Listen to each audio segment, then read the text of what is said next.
Boa tarde a todos. Bem-vindos ao painel de prevenção do Hospital Israelita Albert Einstein, promovido pelo Centro de Oncologia e Hematologia e pela Amigo H. A Amigo H faz parte do Instituto de Responsabilidade Social do Einstein e tem seus trabalhos direcionados para projetos de prevenção em oncologia, sendo a primeira organização de terceiro setor do Brasil direcionada a este tema.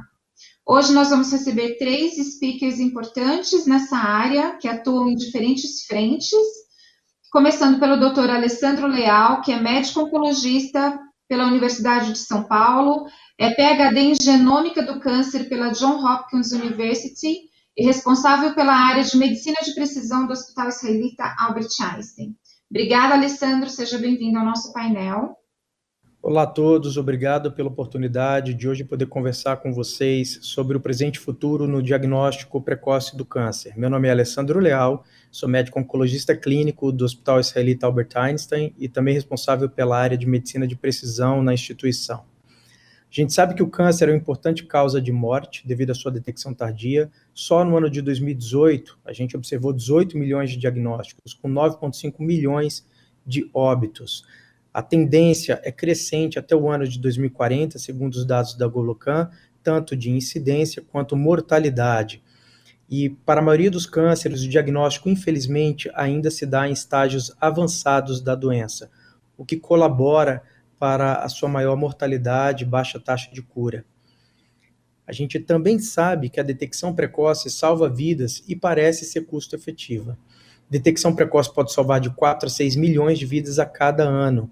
Quando a gente compara os tumores de mama, cólon retal, pulmão, ovário e estômago, a detecção tardia tem taxas de sobrevida muito baixas, quando comparadas às taxas de sobrevida em 5 anos, ou curabilidade, em pacientes quando a detecção se dá de modo precoce. Além disso, a economia associada à detecção precoce do câncer é da ordem de 100 bilhões de dólares a cada ano. Quando a gente olha nesse primeiro gráfico, em azul mostra o que se gasta para terapias do câncer e o pouco que se dá de atenção para a detecção de recorrência após uma cirurgia ou para a detecção precoce em indivíduos assintomáticos. Por outro lado, o impacto de vidas salvas é muito maior quando a detecção se dá de forma precoce e muito pequena pelas terapias que hoje nós temos disponíveis. A detecção precoce, por que ela impacta em desfechos de sobrevida? Quando a gente olha essa linha do tempo que vai de células saudáveis do organismo de um ser humano para células mutadas, um câncer pré-invasivo, até um câncer invasivo disseminado, ou a morte do indivíduo por câncer, existe um momento certo em que o teste precisa ser feito para que a gente consiga atuar de modo a salvar esta vida. Isso é quando o diagnóstico ainda é precoce. O ideal é que o diagnóstico seja feito em indivíduos sem sintomas. Quando o serviço de diagnóstico ele é oferecido a uma população, de um teste de rastreamento. Quando ele é oferecido a pessoas com sintomas, ele é um teste para diagnóstico precoce. Ambos salvam vidas. Nos Estados Unidos, esses são os dados. Sabemos que os métodos atuais de rastreamento ajudam, mas não são suficientes.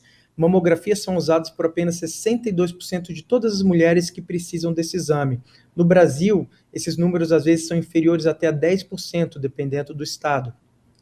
Colonoscopias são usadas por apenas 60% dos indivíduos em idade-alvo, e a tomografia de tórax para prevenção de câncer de pulmão é apenas usada em 7% dos indivíduos em risco com tabagismo crônico. Ou seja, existe ainda uma necessidade enorme de difusão de testes que podem salvar vidas pelo diagnóstico precoce.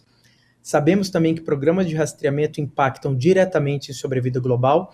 Quando a gente olha câncer de mama e câncer coloretal, metástases à distância são raras comparado com os diagnósticos localizados, o que não acontece para câncer de pulmão, câncer de pâncreas, câncer gástrico ou câncer de ovário, quando o diagnóstico com doença metastática ou à distância ainda é muito grande a proporção de pacientes. E nesses pacientes, como vocês podem ver na barra em azul, a sobrevida em 5 anos ainda é muito baixa, ou seja, cabe medidas de rastreamento para essa população. E também sabemos que a melhor aderência ao rastreamento para câncer se dá por meio de testes não invasivos. Nesse interessante estudo, com 172 pacientes que eram elegíveis para para diagnóstico precoce e rastreamento para câncer de intestino, só 37% deles optaram por fazer a colonoscopia. 63% dos pacientes na Alemanha recusaram a colonoscopia e 3% recusaram qualquer outro tipo de rastreamento. 97% destes pacientes escolheram um teste não invasivo, 15% um teste fecal aprovado pelo FDA, que é a agência regulatória americana, ou 83% preferiram um teste sanguíneo, o que a gente chama de biópsia líquida. As biópsias líquidas, elas vêm revolucionando o método de detecção de câncer pela capacidade de ser minimamente invasivo, ou seja, o paciente pode colher, o indivíduo pode colher o sangue numa clínica perto de casa, de forma ambulatorial, sem a necessidade de ir ao hospital, fazer exames de tomografia ou exames invasivos, como a colonoscopia, para se detectar o DNA tumoral circulante, moléculas de DNA que estão circulando na corrente sanguínea e que vocês, como podem ver por essa imagem, vão ser coletadas num tubo de ensaio e analisadas a posteriori. Nos últimos anos, o nosso grupo na Johns Hopkins, agora no Einstein, vem estudando tecnologias capazes de detectar o DNA tumoral que entra na circulação, é selecionado no plasma e encontramos diversos tipos de alterações nos cromossomos que nos ajudam a entender se aquele indivíduo tem DNA tumoral presente mesmo e é um diagnóstico de câncer ou é um indivíduo saudável sem o diagnóstico de câncer. Mais recentemente, desenvolvemos uma tecnologia chamada Delphi, que utiliza o sequenciamento do genoma completo, ou também chamado de WGS, o sequenciamento do sangue ou do plasma, para detectar alterações de integridade do DNA livre circulante. Imagine vocês numa população de indivíduos saudáveis, onde esses indivíduos coloridos são pessoas com câncer. A análise do sangue nos pode dizer um indivíduo que é completamente saudável daquele que apresenta uma fragmentação do DNA que é associado à presença de um determinado tipo de tumor. Utilizamos uma abordagem de inteligência artificial chamada machine learning do inglês, ou aprendizado de máquina em português, para detectar indivíduos com câncer e indivíduos saudáveis no meio da população. E se esse indivíduo tinha câncer, nós utilizamos essa ferramenta de inteligência artificial para detectar o subtipo de tumor. Como que isso se deu?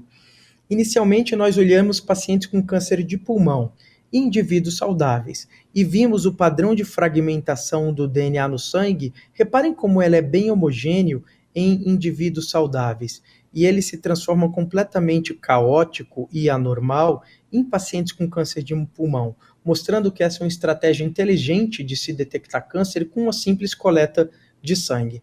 O mesmo a gente observou para tumores de intestino, onde aqui embaixo a gente vê essa fragmentação alterada em azul, comparado com o padrão normal em cinza na linha de fundo, mostrando que para esse paciente com câncer de intestino, a alteração da fragmentação do DNA na corrente sanguínea pode ser um indicativo de câncer. E esse paciente com diagnóstico precoce tem chance de ser operado e ser curado da doença sem maiores complicações.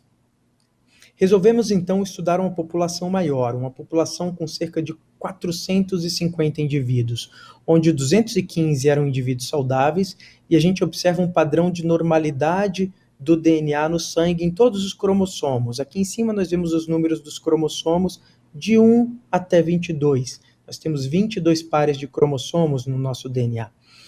E embaixo, os tumores de vias biliares, os pacientes com câncer de mama, de intestino, de estômago, de pulmão, câncer de ovário e câncer de pâncreas. Observem que existe uma fragmentação do DNA no sangue desses indivíduos que é anormal ou caótica quando comparada à fragmentação normal em indivíduos saudáveis. Esse é um método muito inteligente, porque ele é de baixo custo, minimamente invasível, e por uma estratégia de análise computacional, a gente consegue dizer se o paciente tem câncer ou se o paciente não tem câncer. E esses foram os números de detecção por cada subtipo de tumor, ou seja, é um teste não invasivo, uma biópsia líquida com a coleta de sangue, que pode ser útil para diversos tipos tumorais. identificamos 70% dos pacientes com câncer de mama, 88% dos pacientes com câncer em vias biliares, 81% dos pacientes com câncer de intestino, estômago, pulmão. Todos os 12 indivíduos nesse estudo de quase 500 pacientes que tinham câncer de pulmão foram detectados por essa plataforma. 89% dos pacientes com câncer de ovário e 71% dos pacientes com câncer de pâncreas. Tanto pacientes com tumores em estágios precoces, como estágios 1 e 2, ou seja, muito curáveis, quanto pacientes com tumores em estágios 3 e 4, foram detectados. E quando a gente observa essa estratégia de diagnóstico, que é a Delphi, que utiliza o sequenciamento de baixa cobertura, um sequenciamento barato e de fácil acesso à população, a performance foi muito melhor do que outros métodos que já existem para a detecção de câncer, utilizando também a biópsia líquida. O AUC é uma forma de se detectar a performance. Observem que a performance do Delphi é quase de 100%, ou 1, é 0,94, muito próximo do número 1, que seria a perfeição, comparado com a utilização de outras abordagens genéticas. A gente vê que a plataforma Delphi para diagnóstico precoce de câncer apresenta sensibilidade e especificidade que garantem o seu uso em investigações futuras, como um método para a detecção precoce multicâncer em indivíduos assintomáticos, muitas vezes estão em atividades normais do dia a dia. E essa plataforma ela pode ser utilizada para todos esses tipos de câncer com igual performance, como vocês observam a performance nessas curvas de sensibilidade. Deste modo, no ano de 2019, nós fundamos nos Estados Unidos uma empresa de biotecnologia especializada na detecção precoce de câncer, chamada Delphi Diagnostics, que tem como lema curar o câncer pela detecção precoce. Hoje nós temos mais de 4.000 indivíduos sendo estudados em território americano e na Europa, e o nosso próximo passo é seguir mudando o paradigma da detecção precoce de câncer e trazer toda essa tecnologia para o país, especialmente para o Hospital Albert Einstein nos próximos meses. Tá?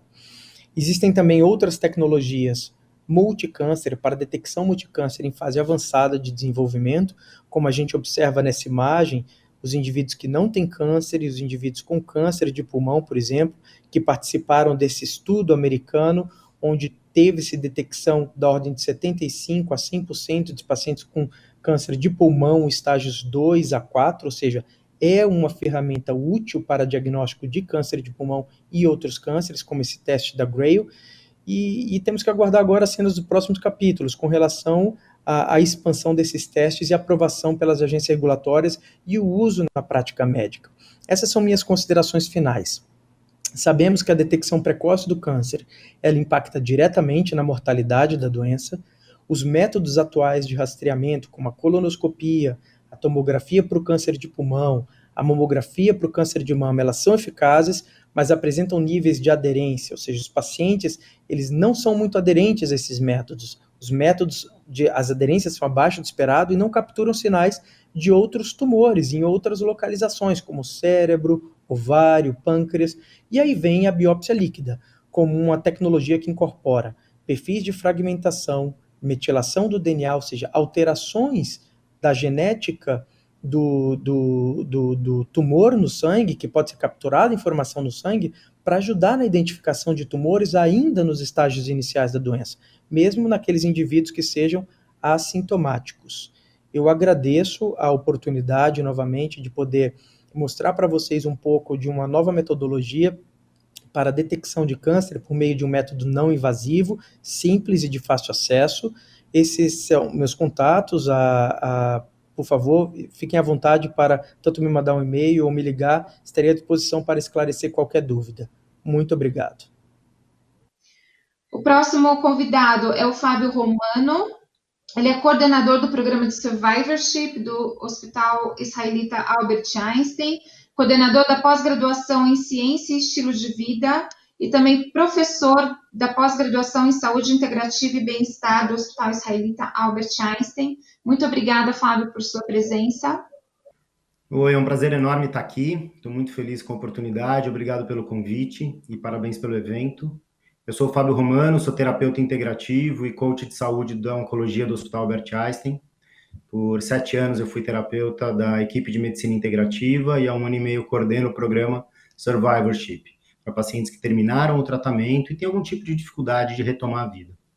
E hoje vamos falar um pouquinho das nossas mudanças de hábito. Já que a gente está falando de prevenção, tem um outro aspecto da prevenção que é super importante, né? Os diagnósticos precoces são essenciais e salvam vidas, e algumas mudanças de hábitos também. A gente consegue observar isso aqui nesse primeiro slide, né? Esse slide, esse gráfico mostra mortes precoces nos Estados Unidos de uma maneira geral, não associadas ao câncer especificamente. Então, o que eles chamam de morte precoces? Pessoas que vieram a falecer antes do tempo da expectativa média de vida. Então, ali, por exemplo, 20% delas foram em relação a fatores ambientais, como tempestades, furacões, coisas desse tipo. 10% por dificuldade de acesso ao sistema de saúde. 20% dessas mortes por fatores genéticos e 50% dessas mortes por escolhas em relação ao estilo de vida. Então, se a gente pensar em alimentação, a gente hoje em dia desembrulha mais do que descasca os alimentos, né? A gente tem uma vida muito estressante, jornadas de trabalho bastante extenuante, muita gente inverte o dia pela noite, né? Privação de sono, estresse, entre outros fatores, né? Então a gente fica pensando, poxa, por que a gente faz isso, mesmo sabendo, muitas vezes, né? A gente sabe de que algo nos faz mal. Quantas vezes a gente ficou assistindo televisão até tarde, sabendo que tinha que acordar cedo no dia seguinte? Então, eu sei que privação de sono não é bom para o meu organismo, mas mesmo assim eu faço isso. Quantos fumantes sabem que o cigarro faz mal, mas mesmo assim continuam fumando, né? Quantas vezes a gente exagera na comida, sabendo que aquilo não vai te fazer bem, né? Ou exagera na quantidade de açúcar, por exemplo, ou de alimentos com bastante químicos, conservantes, coisas do tipo. Então, mesmo sabendo dessas coisas, nem sempre a gente faz a melhor escolha, né? Então, por que a gente faz essas escolhas erradas? Isso é um pouquinho do que a gente vai discutir. Será que só o conhecimento basta para a gente ter as escolhas certas? Aparentemente não. A gente sabe de tudo isso e mesmo assim a gente continua talvez fazendo escolhas erradas. Então, o que influencia, além do conhecimento teórico, na hora da gente tomar uma decisão?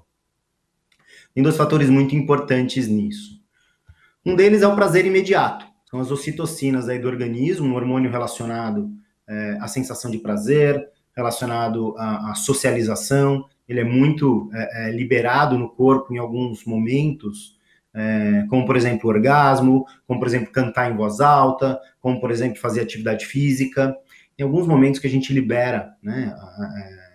Na hora do parto, na hora da amamentação, por exemplo, também são momentos em que ele está muito presente. Agora, a gente fica buscando essa felicidade de uma forma muito artificial. É um gol de mão, né? Aquele gol que não vale, porque a gente fica ali insistentemente tentando doses de ocitocina. Claro que a gente não sabe que está fazendo isso, né? Mas inconscientemente a gente busca aquele prazer imediato.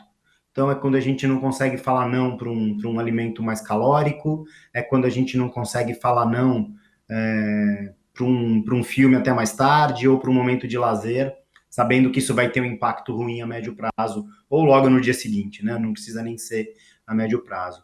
Tem um experimento clássico com ratos, onde eles colocam um eletrodo no hipotálamo, onde é a área de liberação no cérebro, responsável pela liberação da ocitocina.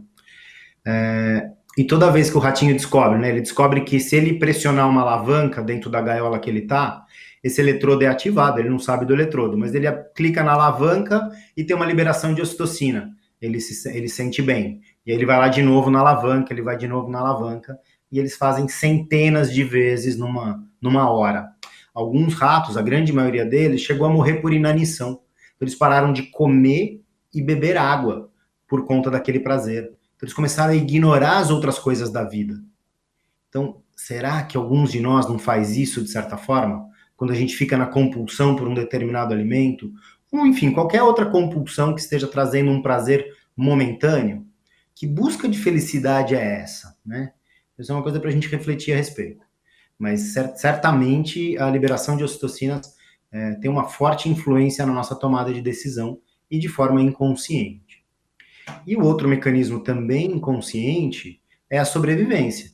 Então, tudo que as nossas emoções detectam que possam nos fazer mal, né, que possam nos ameaçar, ou a gente precisa do básico, que é alimentação, sono e água, principalmente, e garantir a perpetuação da espécie, mas principalmente essas de alimentação, água e abrigo, vão fazer com que a nossa tomada de decisão vá nessa direção.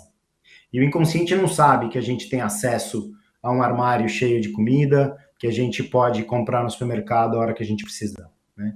O inconsciente parte do princípio de que isso vai faltar. A gente não sabe quando vai fazer a nossa próxima refeição. Então, o inconsciente ele é muito poderoso na hora de interferir na nossa tomada de decisão.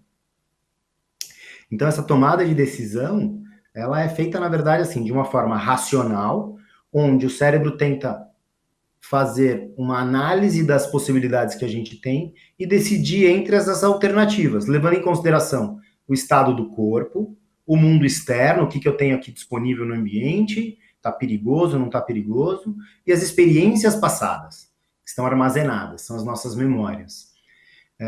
E, somado a isso, essas outras questões, como prazer imediato e como sobrevivência. Lembra que eu falei do alimento, do abrigo e da água?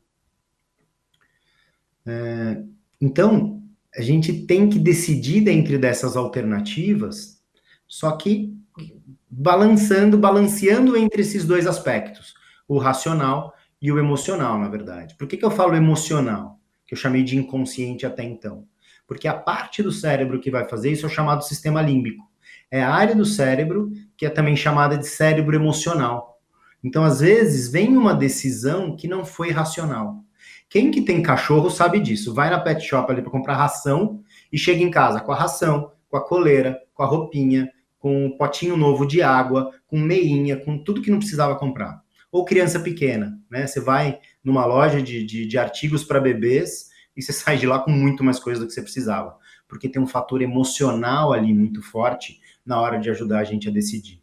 E esse ajudar é relativo, né? Então, essas tomadas de decisões que têm a participação tanto do racional quanto do emocional, ela é fundamental. E não é uma escolha, isso vai sempre acontecer dessa maneira. Agora, vamos olhar um pouquinho para o que é emoção, né? A gente às vezes entende de uma forma equivocada, é aquela palavra que todo mundo sabe, diz que sabe o que é, mas quando você pergunta, vai dar uma definição, emoção é o que eu sinto, né? Fica muito vago. Então, tem duas definições aí que eu acho bem interessante, né? Esse substantivo que diz ato de deslocar, movimentar. Porque a palavra emoção do latim vem de uma palavra chamada emovere. O prefixo e é de externo, então é o que se movimenta para fora. Ou seja, emoção é movimento.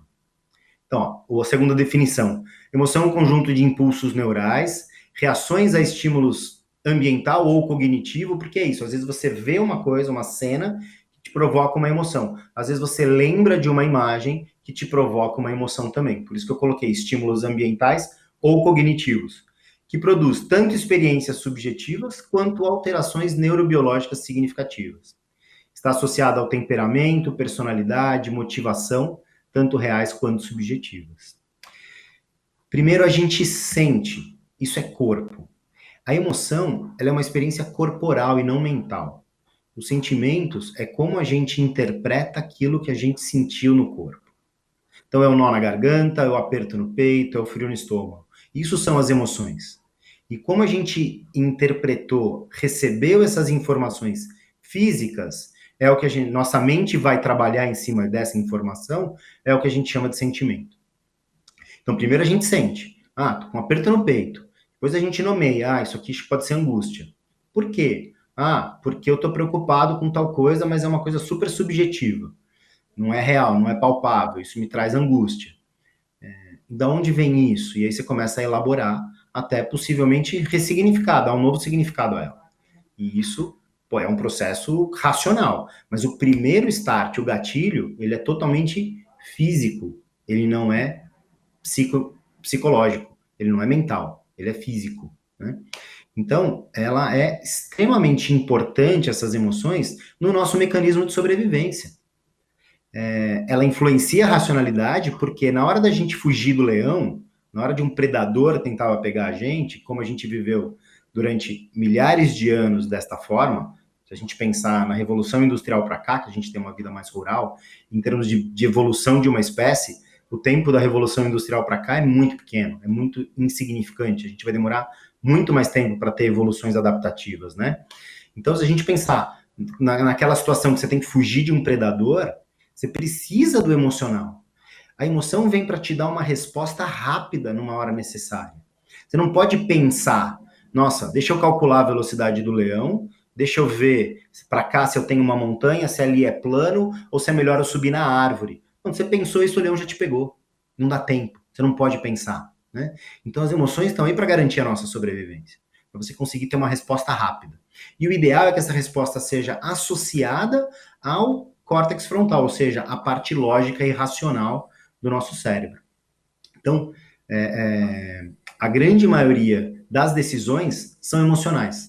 Ou tem todas as decisões são tanto racionais quanto cognitivas, emocionais, e juntas, ambas, mas, na grande maioria das vezes, a parte emocional tem um peso maior do que a racional.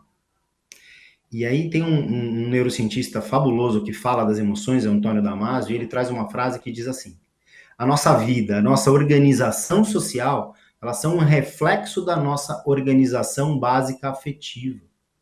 Porque a forma como a gente olha o cenário, a gente vai ter que fazer uma interpretação baseado na nossa experiência de vida anterior. Eu já vou falar um pouquinho mais disso. Então, a forma como a gente interpreta o cenário, ou seja, a nossa organização básica afetiva, vai interferir nessa interpretação. Então, as nossas experiências anteriores impactam diretamente na nossa experiência atual. Então, de acordo com a minha bagagem que eu tenho aqui dentro de experiências já vividas num determinado assunto, quando eu me deparo com um assunto semelhante, eu vou ter um tipo de interpretação diferente de uma interpretação que uma outra pessoa faz, porque a história de vida dela foi outra. Só que essas interpretações são fundamentais na nossa tomada de decisão. Por isso que a organização afetiva, ela é fundamental. E ela continua acontecendo. A gente não é aquilo que aconteceu lá atrás. A gente é aquilo que está acontecendo hoje também. Ambos são importantes, né? Se a gente pensar na história, antigamente existia um pensamento filosófico que dizia, que é o empirismo, que dizia que nós somos uma tábula rasa. Então a gente vai ser construído psiquicamente, fisicamente, a partir das nossas experiências do momento. E a gente vem zerado. Já uma outra linha filosófica, que é o determinismo, diz que a gente é fruto da genética e nada interfere nessa genética. Ou seja, se eu tiver que ter uma doença, eu vou ter uma doença. Independentemente, se eu tiver que ter uma doença aos 40 anos de idade ou 60 anos de idade, independente do estilo de vida que eu tenha, essa doença vai se manifestar. Isso era o que o determinismo falava. E hoje, a gente sabe que nenhum dos dois estão certos. A gente sabe que existem componentes de ambos. Tanto a genética ela é importante, quanto o nosso comportamento também é importante. Tem um outro filósofo, ele é chileno, o Antônio Damasio, que eu mencionei antes, ele é português. O Maturana, que é o filósofo chileno, ele traz essa definição de autopoiese. Ele chama o ser humano de uma unidade autopoética. É uma unidade que é capaz de criar a si mesmo. E aí eu não estou falando de descendentes. É o Fábio gerando o Fábio. É a Maria gerando a Maria. E não gerando uma descendente da Maria.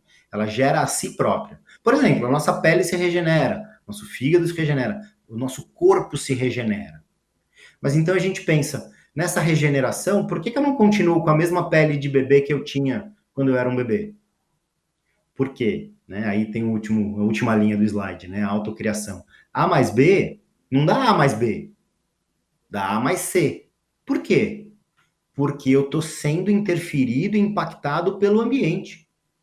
Eu consigo gerar A, que é a base da minha genética. Mas B não vem. Por que não vem? Porque eu tenho fatores ambientais interferindo nessa história.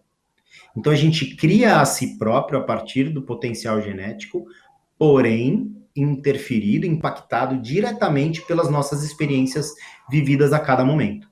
Isso vale para questões físicas quanto para questões emocionais.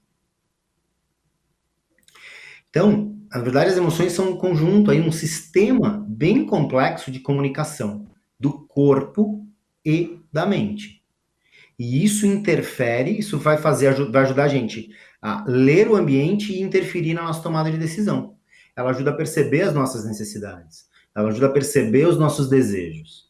Agora, a mente influencia nisso de uma forma que muitas vezes ela pode impactar de uma forma positiva ou negativa. Depende do nosso desejo e do nosso controle sobre o desejo. Tem uma frase de um outro filósofo chamado Foucault que diz o seguinte: autocuidado é liberdade. Por quê? Porque se eu aprendo a me cuidar, eu aprendo a entender as necessidades do meu corpo e a atender às necessidades e não os desejos do meu corpo, eu deixo de ser escravo desses desejos. Então, autocuidado é liberdade, que vem a partir do autoconhecimento. É aí que a gente consegue fazer as nossas escolhas. Então, as emoções, como eu falei antes, ela ajuda a gente a identificar as opções que a gente tem no ambiente, né? Tudo que é perigoso ou o que é favorável, a classificar o que é emergente, urgente e o que eu posso deixar em segundo plano, né? Então, elas afetam essas situações que podem causar dor, fazem essa leitura daquilo que pode causar dor, leva a gente em direção, provavelmente, ao que trará mais satisfação. Se eu percebo algo que vai me causar dor, eu vou numa direção oposta, né? Então, toda vez que a gente lida com esse cenário, partes diferentes do cérebro e do corpo, eu estou diferenciando o cérebro e corpo para a gente entender como mente, mas na verdade é uma coisa só, né? Mas falando dessa dissociação, a gente percebe o ambiente com todos os órgãos do sentido, não só o que eu vejo, não só o que eu escuto, mas é o que eu vejo, é o que eu escuto, é o que eu sinto de olfato, é o que eu sinto de paladar, é o que eu sinto na pele, né? Meu tato é capaz de perceber variações de temperatura, umidade, por exemplo, não só tocando diretamente na pele. Então, a nossa percepção, ela é grande, ela é muito vasta. Então, todas essas informações vão chegar tanto no sistema límbico, que é o cérebro emocional, quanto no córtex frontal, que é a parte racional. E juntos, eles vão direcionar para onde a gente tem que ir. A questão é que isso acontece muito rápido, né? Porque eu vou acessar memórias emocionais que estão ali guardadas, tanto corticais, que é a parte racional, são memórias que eu produzi e armazenei, quanto memórias emocionais, que às vezes eu não tenho clareza do que é. Às vezes uma emoção não se torna um sentimento, porque às vezes eu não trago essa emoção à tona, eu nem percebo essa emoção. É aquele dia que alguém pergunta para você, você tá bem? O que aconteceu? Não parece que você tá legal. E você nem tinha percebido. E aí você começa a lembrar do que aconteceu, de repente você viu uma notícia bem triste na televisão, ou soube de uma notícia, ou você simplesmente viu uma foto de um ex-namorado, de uma ex-namorada, alguém que teve uma relação difícil e causou alguma dor ou sofrimento lá no passado. Então, às vezes, só de ver aquilo, você nem percebe que te impactou, mas impactou, né? E às vezes nem sempre a gente percebe. Mas, de qualquer forma, esse sistema que a gente chama de posicionamento emocional, que é o nosso GPS, ele vai acessar as informações do momento, acessar as memórias límbicas, racionais e emocionais, vai atuar de uma forma que a gente procure ter uma experiência positiva, e esse é o risco, porque às vezes ele entende positiva como prazer imediato. E quanto mais eu tenho esse mecanismo de liberação de prazer imediato, né, através dos hormônios, mais eu busco por eles. Eu começo a ficar buscando, quase que dependente deles, né? E, obviamente, se eu tiver influência do meio que me levem numa direção, é o que a gente chama de capacidade do cérebro se adaptar. Quando a gente começa a andar com pessoas que têm determinados hábitos, a gente tende a desenvolver aqueles mesmos hábitos. Podem ser saudáveis ou não. Depende com quem a gente passa a maior parte do tempo. Aqui tem uma sequência que vale a pena a gente olhar, começando na pré-condição, depois indo na próxima bolinha, que é o gatilho emocional. O gatilho emocional ele é impactado por 3 coisas. Pelo evento em si. Então, vamos supor, você está dirigindo e, de repente, alguém te deu uma fechada daquelas que você toma um susto tremendo, a perna fica trêmula, o coração parece que vem na garganta. Então, assim, foi uma fechada que você falou, nossa, que susto. Mas, a base de dados, vamos supor que na tua história, você já tomou uma fechada e saiu briga no trânsito, saiu discussão, ou você estava aprendendo a dirigir, uma pessoa fechou aquela pessoa que estava te ensinando e eles brigaram, coisa do tipo. Enfim, a tua experiência com fechadas no trânsito não é boa. Então, a depender da tua base de dados, o seu gatilho emocional vai ser mais intenso ou menos intenso. Se a tua experiência com fechadas foi tranquila, já tomou fechada na vida, e aí você parou para conversar com o cara que te deu a fechada, ele pediu desculpa, no fim do dia vocês estavam tomando um café e virou um amigo, pode ser que nessa segunda fechada você não tenha uma exacerbação das emoções, porque a base de dados te diz que fechada tudo bem, não é tão ruim assim. Então, esse gatilho emocional vai te dar um estado. Esse estado vai impactar nas mudanças físicas. Você pode, por exemplo, ficar com raiva, você gruda na traseira do cara e aperta o volante e fica ali, filho da mãe, ele quis me machucar, tenho certeza que ele fez de propósito. Você começa a ter esse tipo de pensamento. E aí trabalhando aí as emoções, a gente, quando tem uma sensação de proteção, uma necessidade de proteção, porque você se sentiu ameaçado pela fechada, o sistema límbico, o cérebro emocional, toma conta da história. Vai gerar tanto mudanças físicas, de calor no corpo e tudo mais, como mudanças psicológicas, nessa sensação ou de medo ou de raiva. E aí, a partir disso, você pode escolher, olha o que eu falei, escolher o que é uma ação destrutiva, ter uma ação mais que leve para destruição ou para construção. Você pode grudar na traseira dele, meter a mão na buzina, no próximo semáforo, parar do lado, abrir o vidro e xingar, sendo que você não sabe quem está dentro daquele carro. E você pode, ou você pode ter uma ação mais construtiva e começar, por exemplo, a elaborar pensamentos para fazer perguntas que você nunca vai saber a resposta, mas tudo bem, porque você abre o leque. Você sai daquela primeira opção que era, essa pessoa fez de propósito e quis me machucar. É só isso que você conseguir enxergar para outras possibilidades. Poxa, será que ele está indo socorrer alguém e não me viu? Está tão preocupado? Será que tem alguém passando mal dentro do carro? Será que ele está super cansado, deu um plantão agora a noite inteira e está saindo do plantão e está distraído e não me viu? Ou será que ele fez de propósito mesmo? Mas, poxa, se a pessoa faz isso de propósito, coitado, ele deve estar muito mal lá dentro. Enfim, você começa a ampliar o leque de possibilidades. Isso acalma o teu sistema límbico. Se você conseguir, independente de qual você tenha, destrutiva ou construtiva, você vai ter uma pós-condição. E aí você continua guiando. Vamos supor que ali na frente, qualquer pessoa te falou alguma coisa, na hora que você chegou no trabalho, qualquer palavrinha mais torta, mal colocada, se você teve uma ação destrutiva que te levou a ter uma discussão, por exemplo, ali no trânsito, coitado desse próximo evento. Agora, se você teve uma ação construtiva, o próximo evento, que também não pode não ser bom, ele vai ser menos impactado ali na frente. Isso gera o que a gente chama de pós-condição, que vai impactar na tua pré-condição. Então, imagina que você continua dirigindo e toma uma outra fechada. Se a tua pré-condição foi mais construtiva, a tua reação na próxima fechada é diferente do que se a tua pré-condição foi a partir de uma ação destrutiva. E esse é um novo gatilho. Ele vai ser impactado pelo evento, pela base de dados e pela pré-condição.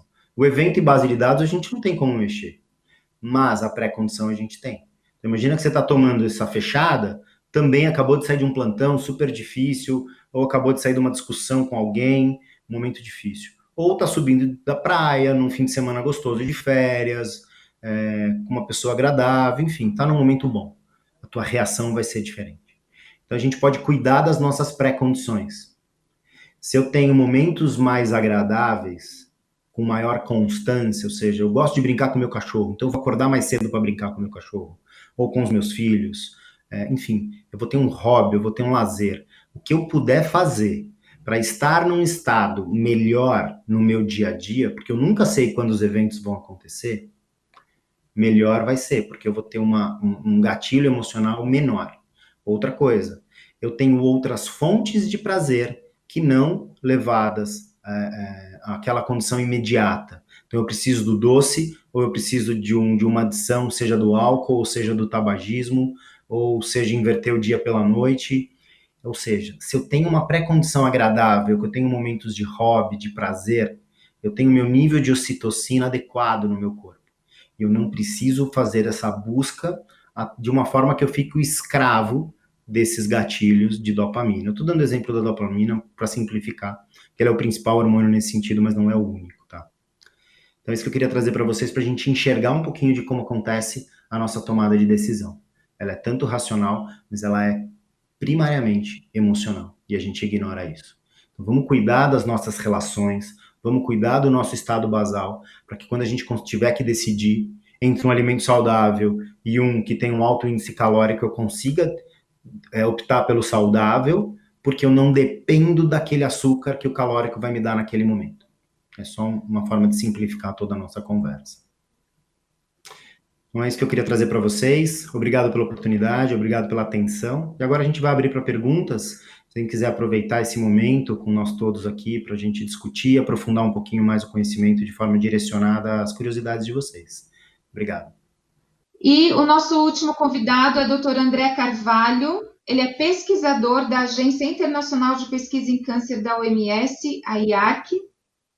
Ele é doutor e livre-docente em oncologia pela Universidade de São Paulo e tem pós-doutorado em oncologia molecular pela Johns Hopkins e mestrado em saúde pública pela Universidade de Washington. André, muito obrigada por sua presença. Boa tarde a vocês. Eu gostaria de inicialmente parabenizar os organizadores do TJCC por essa iniciativa e agradecer o convite de estar aqui nesta edição conversando sobre a importância da prevenção no controle do câncer. Meu nome é André Lopes Carvalho e eu trabalho na Agência Internacional de Pesquisa do Câncer da Organização Mundial de Saúde, ou IARC. A estimativa da incidência de câncer no mundo fala em 18 milhões de novos casos. A estimativa para 2040 é de quase 30 milhões de novos casos, ou seja, um aumento de 64%, e o Brasil com 560 mil novos casos no ano. Quando a gente fala da mortalidade do câncer, nós estamos falando de quase 10 milhões de pessoas morrendo devido ao câncer todo ano, ou seja, a causa de 1 em cada 6 mortes pelo mundo, com 70% dessas mortes ocorrendo em países de renda baixa e média, com 240 mil mortes por ano por câncer no Brasil, por ano. Quando a gente fala de prevenção de câncer, existem duas maneiras da gente prevenir o câncer. A primeira é fazer a prevenção primária, ou seja, evitar os fatores de risco. Com isso, nós vamos ser o mais efetivos possível, evitando que o câncer aconteça. A segunda maneira é fazer a prevenção secundária, ou seja, a detecção precoce ou rastreamento do câncer, onde nós vamos tentar detectar o câncer na sua fase assintomática ou quando ele está em estágio precoce, que aumentam muito as chances de cura e sobrevida do indivíduo. Quando a gente fala no potencial da prevenção primária, nós podemos dividir os principais tipos de câncer em alguns grupos. Aqueles que nós podemos prevenir 75% ou 100% deles, como os casos do câncer de colo uterino, onde se todas as adolescentes forem vacinadas, um dia nós não teremos mais câncer de colo uterino. Câncer de pulmão nós podemos prevenir 90% se ninguém mais fumar. Câncer de cavidade oral, de esôfago também 90%, se não houver mais consumo de tabaco e de álcool. Melanoma, se não houver exposição ao sol excessiva.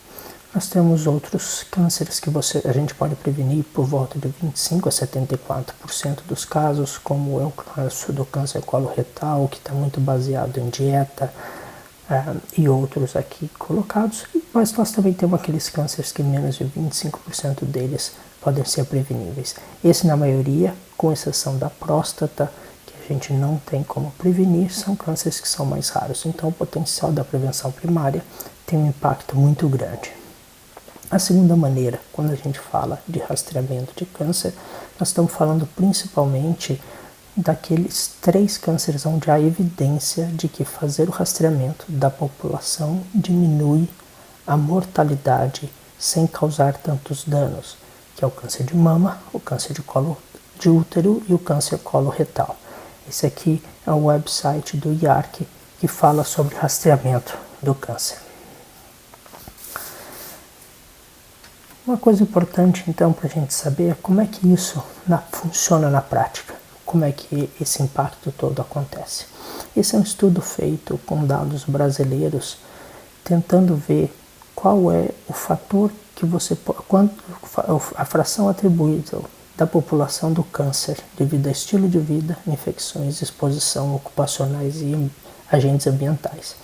Nesse estudo eles falam que a exposição a esses fatores de riscos, ou você deixar de se expor, pode estar relacionado a uma redução de 34,2% de novos casos de câncer e 42% das mortes por câncer. Isso no Brasil significa prevenir 190 mil novos casos e 100 mil mortes, ou seja, salvar quase 300 mil vidas por ano. É claro que existe um impacto diferente quando a gente fala de cada fator de risco, com o tabaco tendo um impacto muito grande, principalmente nos homens, e as infecções, um impacto grande quando a gente fala do HPV e câncer de colo de útero nas mulheres, mas também nós temos os outros hábitos de vida e as outras exposições, como atividade física, a baixa ingesta de vegetais e de frutas, a obesidade, e a gente vai comentar um pouco como as ações coordenadas podem fazer com que a gente consiga prevenir o câncer. Como eu já comentei com vocês, o IARC, que é a Agência de Pesquisa em Câncer da Organização Mundial de Saúde, tem como os 3 principais objetivos é descrever a ocorrência do câncer, entender as causas e avaliar as intervenções e implementação que possam melhorar a prevenção do câncer. Com isso, a gente quer disseminar conhecimento e capacitar profissionais. Em última análise, o IARC tem como missão pesquisa em câncer para a prevenção do câncer. Como é que a gente tem feito isso ao longo dos anos e como é que o Brasil tem interagido com a evidência que vem do IARC e da Organização Mundial de Saúde no controle do câncer? Então, vamos começar pelo caso mais importante em termos de prevenção de câncer, que é o principal fator de risco, que é o tabaco. O uso de tabaco mata mais de 7 milhões de pessoas por ano. Mais de 600 mil dessas pessoas vão morrer por conta de tabagismo passivo. Fumar representa cerca de 30% de todas as mortes por câncer nos Estados Unidos, incluindo 80% de todas as mortes por câncer de pulmão. E apenas 16% da população mundial está protegida por leis nacionais sem fumo. O que eu quero dizer com essa última frase? A Organização Mundial de Saúde tem esse relatório que chama o Empower, que avalia 6 ações que os países podem tomar como política pública anti-tabagismo para prevenção, controle do tabaco e prevenção das doenças relacionadas ao tabaco. Um é monitorar o consumo do tabaco e as políticas públicas.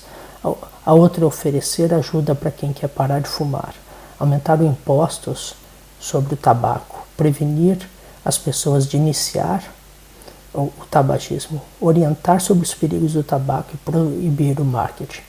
Se vocês observarem esses mapas, uma coisa interessante é que o Brasil é basicamente o único, ou seja, na verdade um dos únicos 3 países que implementa todas as 6 ações.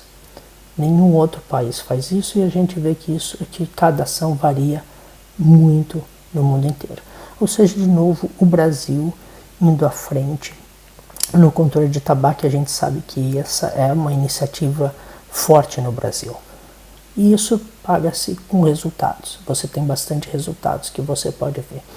Esse gráfico que mostra o consumo de tabaco desde o final da década de 80 até 2009 e mostrando aonde cada ação no controle do tabaco foi colocado no país, mostra em última análise que no final da década de 90, 45%, quase 45% da população masculina fumava, e isso caiu para quase 20% em 2009.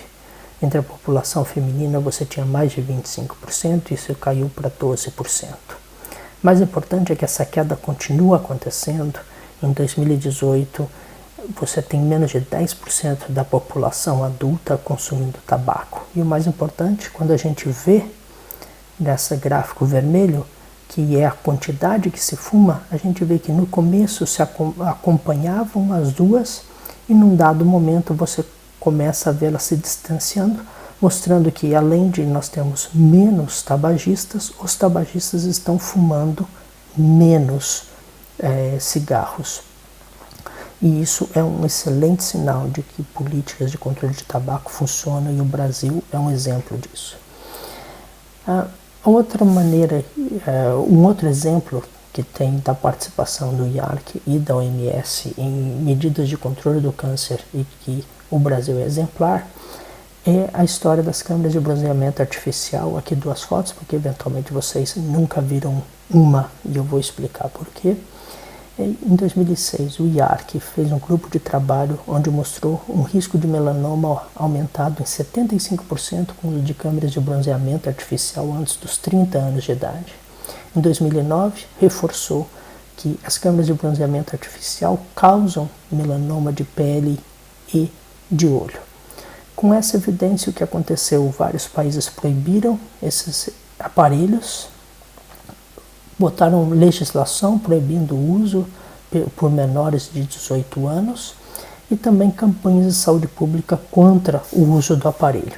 Isso aconteceu em países como nos Estados Unidos, onde é permitido, mas a campanha pública é de que você não use, e a gente vê aqui um estudo mostrando que o uso em 5 anos caiu de 12% para 6%, ou seja, 50% de queda, porque você faz campanha contra.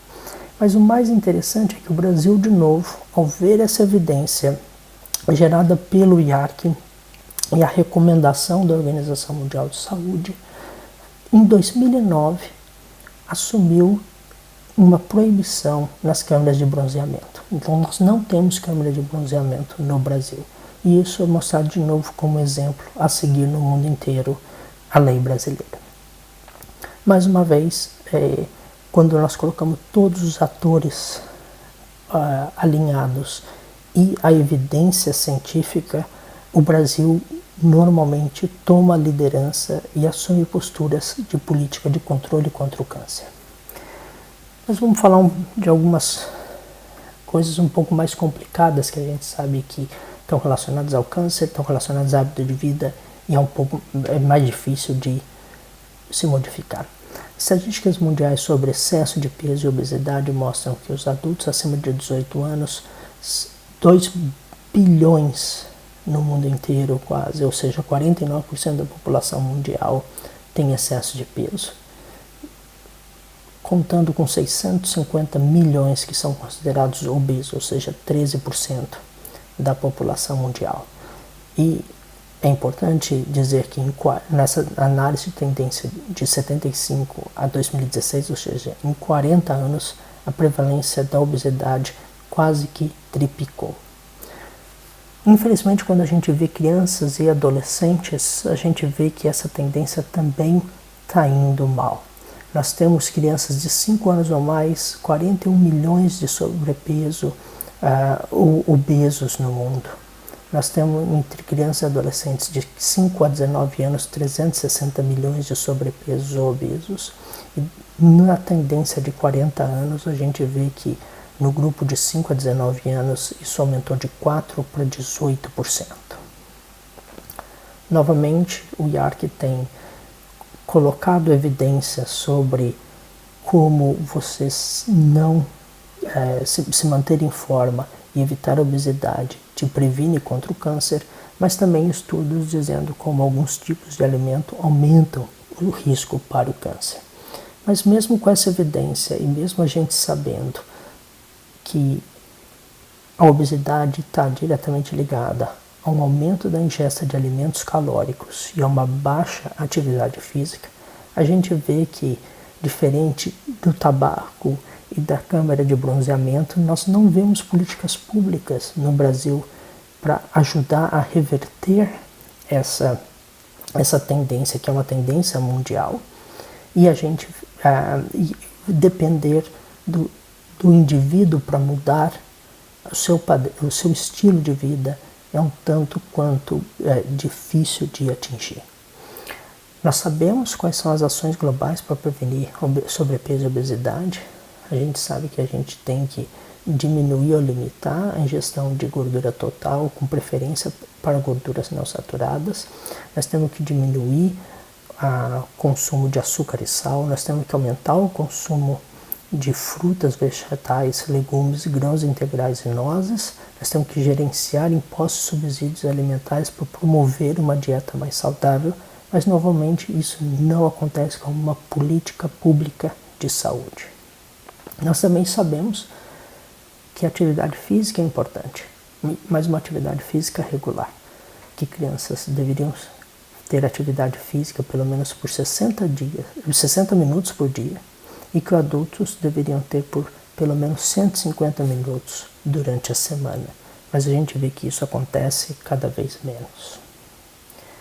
Por que então prevenção de câncer é tão difícil se nós sabemos as causas, nós sabemos o potencial e nós sabemos o que deve ser feito? Primeiro, porque o sucesso é invisível.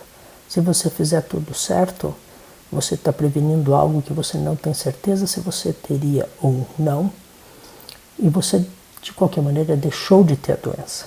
Então você não vê o resultado. Existe uma demora para aparecerem as recompensas. Na estatística populacional se demora muito para ver esse resultado. Até hoje a gente não vê, com toda aquela queda no consumo de tabaco, a gente ainda não vê as estatísticas mostrando uma redução significativa do câncer de pulmão no Brasil. Estaria muito pior a estatística se não fosse as ações anti-tabaco, mas a gente não consegue ver ainda a recompensa que demora 30 a 40 anos em relação ao tabaco.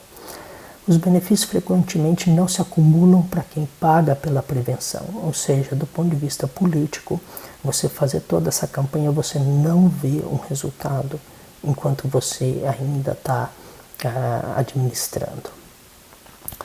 Existe uma mudança ou inconsistência nos anúncios preventivos. O que causa câncer, o que previne câncer, o que eu devo fazer? A gente vê que isso varia muito na mídia e nos avisos. Isso depende de uma mudança no comportamento que seja persistente. E isso sempre é difícil no ponto de vista individual. Por isso, mais uma vez, políticas públicas ajudam nesse sentido. Existe um padrão público de avaliação para prevenção quando comparado ao tratamento. O tratamento, você tem uma doença, você faz o tratamento, você vê o resultado. Não é o caso tão óbvio na prevenção. Você tem conflitos de interesse comerciais e você tem conflitos com crenças pessoais, religiosas e culturais que têm que ser respeitadas. Mas quais são as maneiras da gente tentar superar esses obstáculos? O que a gente pode fazer? A gente pode agir para tornar a prevenção mais barata ou gratuita. Envolver todos os atores. Rearranjar para reduzir a necessidade de ações individuais. De novo, tudo que depende do indivíduo tomar decisão é mais difícil do que quando você tem uma política pública de saúde nesse sentido. Nisso, então, lançar mão de política para fazer as escolhas certas serem mais fáceis, serem mais baratas. E desenvolver estratégias de comunicação, desenvolvendo diversas mídias para facilitar isso. Mais uma vez, como é que o IARC tem trabalhado nisso? O IARC tem se envolvido e desenvolveu o Código Europeu contra o Câncer. Essa é a versão em português de Portugal que eu estou mostrando aqui, onde existem 12 recomendações baseadas nos riscos da Europa, é um código europeu, mas a gente vê que muitos deles são semelhantes, como tabaco, fumo passivo, o peso corporal, a atividade física. Alguns são menos comuns. Na Europa você tem uma exposição à radiação natural que não acontece no Brasil e na América Latina, mas esse é como o IARC tem trabalhado. São as 12 formas de você reduzir o risco de câncer no Código Europeu. Com isso eu queria dizer dessa ideia e iniciativa que nós estamos desenvolvendo em parceria com o Amigo H do desenvolvimento do Código Latino-Americano contra o Câncer. Ou seja, entender quais são as exposições específicas para a América Latina. A América Latina tem exposições que são diferentes da Europa, como exposição ocupacional para mineração e pesticidas, agentes ambientais, poluição, aflatoxina, dieta diferente, infecções com prevalências diferentes que devem ser levadas em consideração. Também um código que leva a esclarecer dúvidas de coisas que são locais ou atuais, como os cigarros eletrônicos, o chá mate, os celulares, e também tentar desenvolver coletivamente como transmitir a mensagem da melhor maneira possível para os profissionais de saúde e para a comunidade. Com isso eu finalizo a minha fala e agradeço muito novamente a oportunidade, e eu deixo aqui meu e-mail para quem quiser entrar em contato. Muito obrigado. Muito obrigada aos nossos 3 convidados pelas excelentes aulas, e vamos iniciar agora os debates referentes ao tema. Eu tenho as minhas perguntas e gostaria também que quem estivesse nos assistindo ficasse à vontade para fazer as suas questões a partir de agora. Olá, muito obrigada novamente, Fábio, Alessandro e André, pelas aulas. Acho que a gente conseguiu dar um panorama e um overview sobre prevenção de câncer, prevenção primária e secundária. É esse o nosso objetivo aqui hoje, no painel da Amigo H, juntamente com o Centro de Oncologia e Hematologia do Einstein. Recebi aqui algumas perguntas, tem várias, vou direcionar para vocês, porque a gente está com bastante participantes aqui, eu já vou entrar mais diretamente aqui nas questões. Alessandro, existe algum exame específico que deveríamos fazer para a prevenção de qualquer tipo de câncer? Essa pergunta é excelente. Eu queria parabenizar a organização do Todos Juntos contra o Câncer. Cláudia, obrigado pela oportunidade de estar aqui hoje, falar um pouquinho sobre detecção precoce. A aula do André foi magistral nesse sentido, a importância de screening. E o que a gente tem trabalhado hoje é nisso. Hoje eu diria que a grande corrida da medicina diagnóstica molecular é a criação de um teste múltiplo, Cláudia.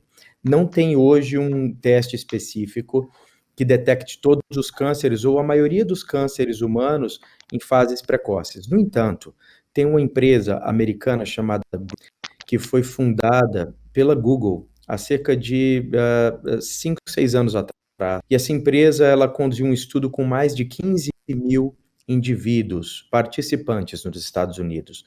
E ela acabou de submeter ao FDA, que é a agência regulatória americana, um pedido de aprovação para um teste molecular baseado em coleta de sangue para detecção de câncer para 50 tipos de câncer. Basicamente é um teste que detecta DNA tumoral em indivíduos assintomáticos. Então, a gente vai observar nos próximos anos, não só a Grail, mas outras companhias desenvolvendo essas novas tecnologias baseadas em análise e sequenciamento do DNA para detecção precoce multicâncer, ou seja, é possível que a gente aumente a aderência e esses testes cheguem hoje onde não é possível, por exemplo, fazer colonoscopia para todo mundo, ou fazer tomografia para todo mundo, ou até mamografia. Estamos chegando lá. Ok, obrigada. Doutor André, como conscientizar a população do alto risco dos fatores que levam ao câncer? A prevenção primária, eu acho que muito bem colocada pelo Alessandro, também como a mais efetiva, e pelo Fábio como a mais difícil, né? E eu comentei um pouco também na minha aula.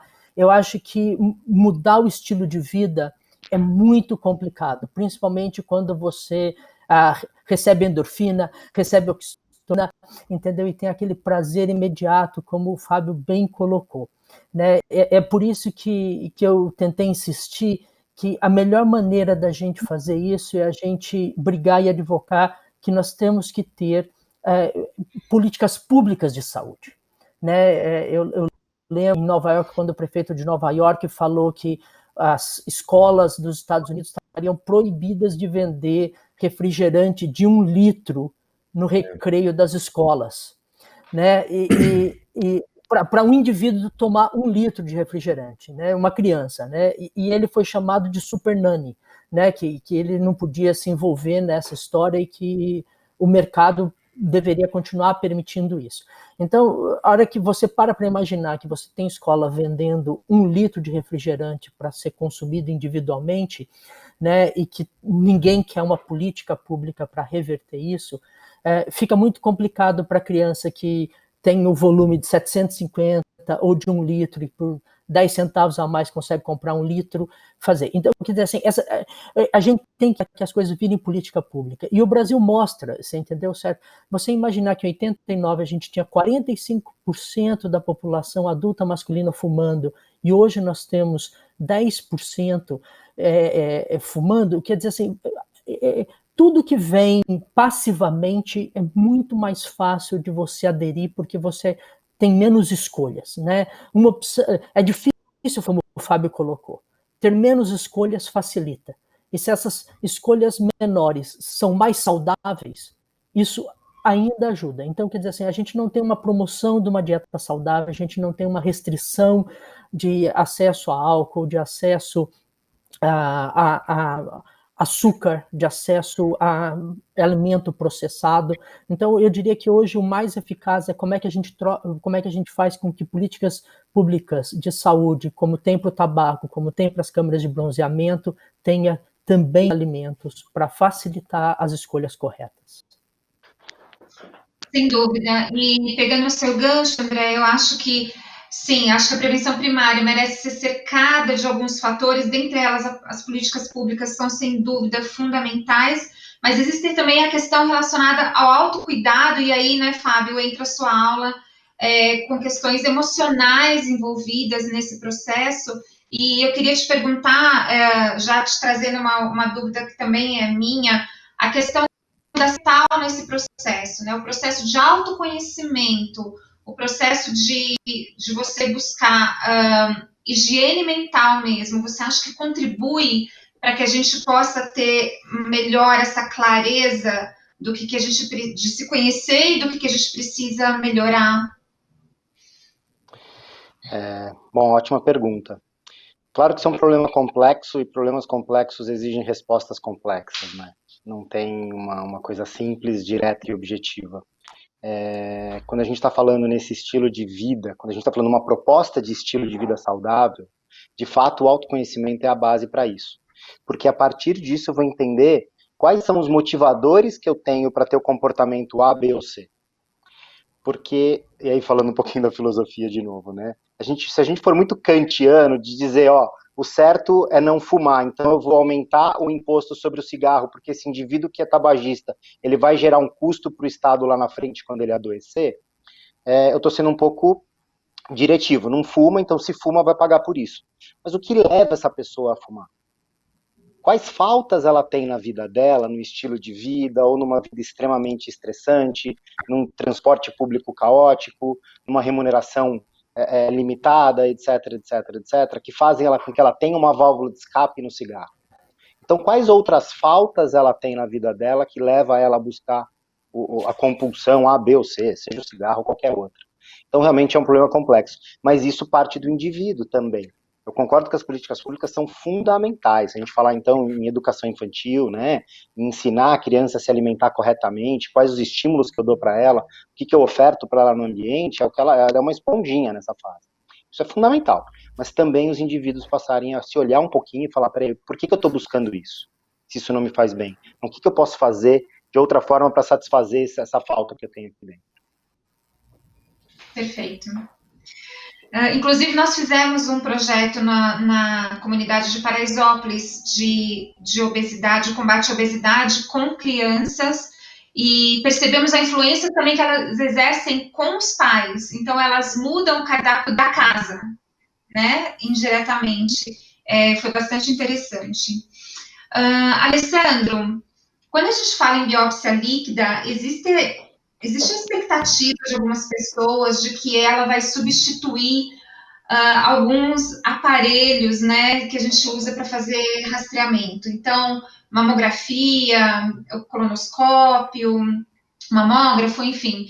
E até porque esses equipamentos exigem uma infraestrutura adequada por conta de radiação, enfim, os riscos durante o procedimento, e também, se você quiser levar isso para grandes distâncias, toda uma logística aí envolvida, né?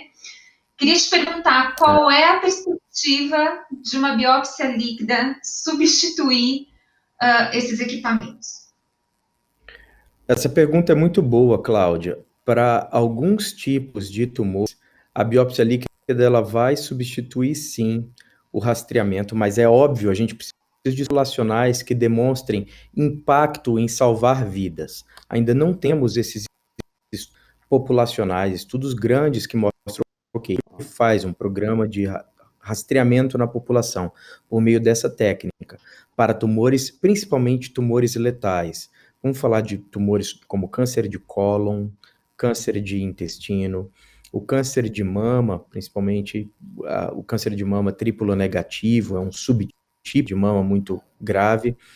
A biópsia líquida tem chance de substituir essas abordagens.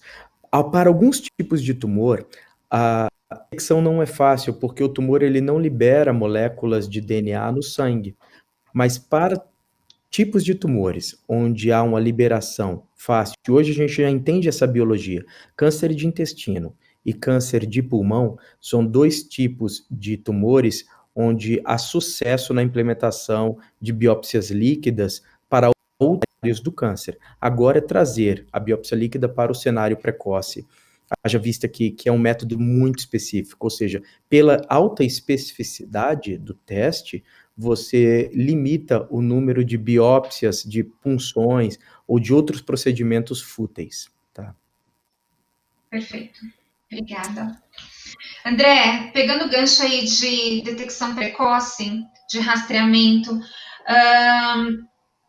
que você imagina que a gente vai ter como, não tão futuro como a biópsia líquida, mas algumas outras alternativas de rastreamento, por exemplo, para câncer de colo de útero e câncer de cólon, que a gente poderia estudar de uma perspectiva mais imediata, digamos assim. Uhum. Eu acho que, assim, eu tenho, como o Alessandro, tenho uma fé que nós vamos ter testes cada vez menos invasivos para fazer uma detecção cada vez mais precoce, né, e que a gente possa tornar isso mais barato e mais acessível. Então, o que a gente vê no câncer de colo de útero, né, é uma tendência justamente para a gente sair da citologia e do Papa Nicolau e migrar para um teste molecular da detecção do HPV. A gente sabe que isso, treinar um citotécnico, né, quer dizer, quem vai ler a lã Nicolau é complicado. Você não tem um número suficiente no Brasil. Se hoje você decidir rastrear 80% das mulheres com Papa Nicolau, você não tem gente suficiente para ver as lâminas. Então, eu acho que o teste molecular do HPV vai começar a modificar isso. É uma tendência mundial, né? E no colo retal, né, intestino grosso, o que a gente vê são testes cada vez melhores. Hoje, o primeiro teste que você faz antes da colonoscopia é a detecção de sangue oculto nas fezes. E os primeiros testes, eles tinham influência até na dieta, né? Se você carne vermelha, meio crua, o seu teste ia ser positivo. Então, você tinha um preparo para fazer antes, entendeu? Até para testar. E hoje, cada vez mais você tem testes o sangue que você está vendo nas fezes, é sangue humano, é daquele indivíduo, e cada vez mais sensíveis, que consegue quantificar. E com isso você também consegue diminuir a quantidade de pacientes que precisam de fazer a colonoscopia depois de um teste de sangue oculto nas fezes positivo. Então, acho que tem tecnologia e também a inteligência artificial. A gente também tem que discutir que hoje nós temos cada vez mais dados e talvez utilizar todos esses dados que a gente tem hoje para ter algo cada vez melhor com os testes que a gente ainda está fazendo usando inteligência artificial. Acho que é até a gente chegar na biópsia líquida, imagino que é o futuro, porque vai além dos 3 tipos de câncer que hoje a gente tem rastreamento. Perfeito. Fábio, mandaram uma pergunta diretamente para você. Qual é a regularidade de exercício físico recomendada para a prevenção de câncer e de outras doenças crônicas, né? Vou colocar aqui também. Lembrando que o profissional que pode orientar a atividade física é o educador físico. Então, sempre buscar a orientação do profissional correto para a atividade que você está buscando. Mas acho que vale a pena a gente diferenciar algumas coisas. Esporte é aquilo que a gente faz quando tem uma meta, é uma atividade física que a gente tem uma meta. Exercício é uma atividade física que tem um processo e tem uma regularidade. Agora, atividade física é qualquer atividade que eleve o nosso batimento cardíaco a partir do basal por 10 minutos constante. Ou seja, varrer a calçada por 10 minutos pode ser considerado uma atividade física. Estacionar o carro 4, 5 quadras mais longe de onde você vai, ao invés de passar nervoso porque você não arrumou uma vaga na porta, pode ser considerado uma atividade física se você fizer essa caminhada. Subir 3 andares de escada ao invés de usar o elevador também pode ser considerado atividade física. Então, só estou trazendo um pouquinho de um olhar de como a gente pode implementar isso no nosso dia a dia. Não tem estudos diretos mostrando quanto de atividade física vai garantir a prevenção. A gente não consegue fazer isso ainda, né? Mas a gente sabe que a atividade física promove uma série de benefícios, entre eles redução de índices inflamatórios, diminuição de índice glicêmico, diminuição de estresse, entre outros fatores que estão correlatos a surgimento de doenças crônicas ou manutenção até de doenças crônicas. Então, a atividade física vai trazer benefícios somente pela ação anti-inflamatória. E dá para a gente implementar isso no nosso dia a dia de diversas formas. Ok. Chegou uma outra pergunta aqui sobre a diferença entre charuto, cachimbo, cigarro eletrônico, o que é pior, o que é melhor, se é tudo igual em relação ao hábito de fumar. Quem gostaria de responder? Bom, eu acho, eu posso comentar sobre... Alessandro, você quer? Pode falar, Alessandro. Fica à vontade. Eu acho que assim, cada tipo de tabaco que você fuma, tem uma carga tabágica diferente, tá certo? E 2, tem os componentes que são diferentes, né? Então, quando você pega um charuto que é só folha de tabaco, você vai estar fumando muito mais folha e recebendo muito mais nicotina, mas quando você faz o cigarro, você vai estar queimando muito mais coisa que não é só o tabaco, né? E isso, por vezes, é muito pior, né? Mas fumar um charuto em relação à nicotina significa quase fumar meio maço de cigarro. Então você tem essa comparação. A história do cigarro eletrônico é uma questão completamente não conhecida por inteiro e complexa, né? Você está recebendo a nicotina, mas ao mesmo tempo você está inalando, né, aquele aroma artificial que eles colocam e o líquido que faz aquela nicotina chegar. E isso tem causado, entendeu, algumas doenças graves nos Estados Unidos, uma pneumonia inflamatória pelo uso desse cigarro eletrônico que tem levado à morte de jovens. Isso foi visto em alguns casos nos Estados Unidos. Então a gente ainda não entende. Ele foi trazido para você receber a nicotina sem o risco de queimar todo o resto que você queima no cigarro e por isso talvez não causar tanto câncer, para um malefício menor do que fumar e ajudar o fumante a deixar de fumar. Mas o que aconteceu é que os jovens adoram o aroma daquilo e começaram a fumar o cigarro eletrônico, e eu acho que esse é um problema que vai ter um custo muito alto para a sociedade, a hora que a gente descobrir de fato os danos que isso causa. Falando um pouquinho, André, remetendo a sua aula também sobre a campanha de tabagismo que o Brasil fez, que foi muito bem sucedida, você mostrou dados aí de diminuição do número de tabagistas. Essas propagandas são um pouco agressivas, né, do ponto de vista que elas mostram algumas pessoas doentes no maço de cigarro. E tem uma pergunta aqui sobre como a IARC enxerga essa agressividade, esse tipo de agressividade nessas campanhas, e se vocês mensuram alguma métrica nesse tipo de ação que outros órgãos fazem. Então, essas mensagens que o cigarro deixa as pessoas doentes, entendeu? Foi comprovado que, por mais agressivas que elas são eficazes em termos de diminuir o consumo de tabaco, né? O Fábio talvez possa comentar com isso. Uma das coisas que leva você a fazer algumas opções boas é o medo do que pode acontecer quando você faz uma opção ruim, né? Enquanto o tabaco tinha propaganda de surfista, de jovens, entendeu? Tudo bem, você tem cada vez mais jovem fumando. A hora que o jovem pega um cigarro que mostra aquelas fotos, às vezes ele não se enxerga, entendeu? Que ele vai chegar lá, mas ele começa a entender que existem danos, né? Eu gosto mais das que mostram que o fumo passivo prejudica quem está próximo a você, entendeu, certo? Porque mostra a sua responsabilidade sobre os outros a um ato que você decidiu para você, mas está afetando outros, do que as outras. Mas você tem cada vez mais evidência mostrando que, por mais agressivas que elas são eficientes em diminuir o tabagismo. E é por isso que elas continuam acontecendo dessa maneira.